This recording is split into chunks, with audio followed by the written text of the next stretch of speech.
لما تأسست جمعية المنارة بال2005 كان عندنا حلم إقامة مكتبة اللي طبعاً هي رح تلبي احتياج كتير كبير اللي هو قراءة الكتب الصوتية لأشخاص اللي صعب يقدروا يقروها بشكل مستقل، وهاي كمان من تجربتي أنا كإنسان مع إعاقة بصرية. المنارة بدأت كفكرة بدأها عباس في غرفة صغيرة تحت منزله، وكان يحلم بكثير من المشاريع.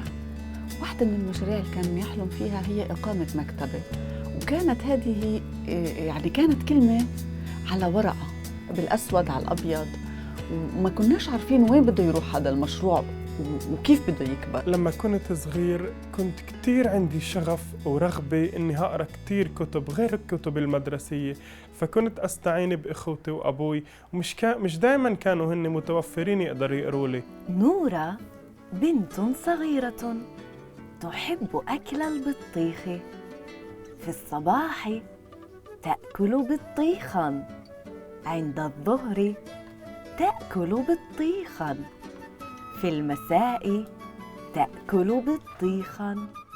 وبالعلم نبني بيوتاً لا عماد لها. القصد إنه كل عملية الاطلاع والمعرفة والتثقيف والقراءة يعني هي قيمة بالغة الأهمية. كل الأبحاث بتشير إنه القراءة والمعرفة هي عملياً مورد بشري جداً هام ويساهم يعني في رفعة الفرد والمجتمعات. ومن هنا بتيجي عملياً أهمية هذا المشروع، المكتبة الصوتية المتاحة العالمية الوحيدة باللغة العربية، إنها بتساهم في عملية خلق وبناء الإنسان. وهذا الأمر اللي إحنا اليوم بحاجة له وبحاجة ماسة له. القراءة كثير بتساعد، أنا هذا تعلمته من خلال تجربتي في التعليم في المدرسة في أي مجال كانت كثير عندي متعة غريبة إني أقرأ كتاب، لحد ما وصلت لمرحلة إنه صار عندي مشكلة إعاقة جزئية بصرية. كنت أستعمل الكتب، كانت كتير صعوبة، كنت يعني باليوم مثلا أخلص مثلا الكتاب يخلص معي مثلا بيومين أو 3، يقعد الكتاب معي 3 أسابيع أو 4 أسابيع، لحد ما أجت فكرة إنه الكتاب تسمع مسموع، لحد ما أجت فكرة مكتبة المنارة.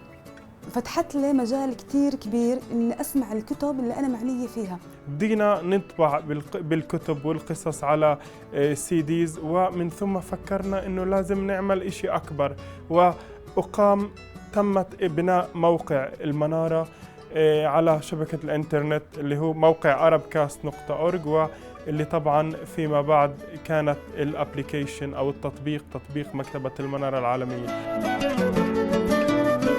لم أعد أذكر أن هذا كان يختلف أبداً إلى أن حضرت أستاذتي إلى المنزل.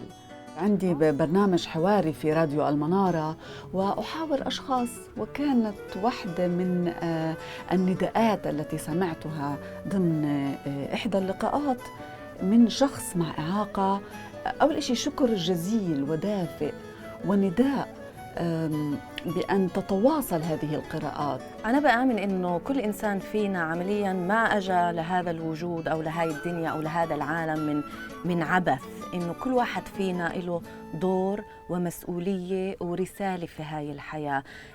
أنا شخصياً يعني طوعت نقول قدراتي الإعلامية والاسم الطيب عملياً اللي خلقته حول مسيرتي المهنية لخدمة الإنسان ولخدمة المجتمع من خلال المساهمة في قراءة كتب ومضامين للمكتبة الصوتية مكتبة المنارة. واليوم بعد تقريباً 5 سنوات من انطلاق المشروع بنقدر نقول إنه إحنا قاعدين بنصل لأحلامنا إنه نعطي الفرصة لكل إنسان في العالم العربي حرم من إنه يقدر يقرأ الكتب بشكل مستقل، إنه تكون عنده الإتاحة للكتب بشكل مجاني وبشكل مريح والوقت اللي هو بيناسبه. الدعم والتشجيع لازم يكون من عنا إحنا، حتى أصحاب الإعاقات الموجودة اللي بتتوجه على المنارة لازم تبلش تعطي صورة كتير لائقة وصورة كتير منيحة لدعم هذا المشروع.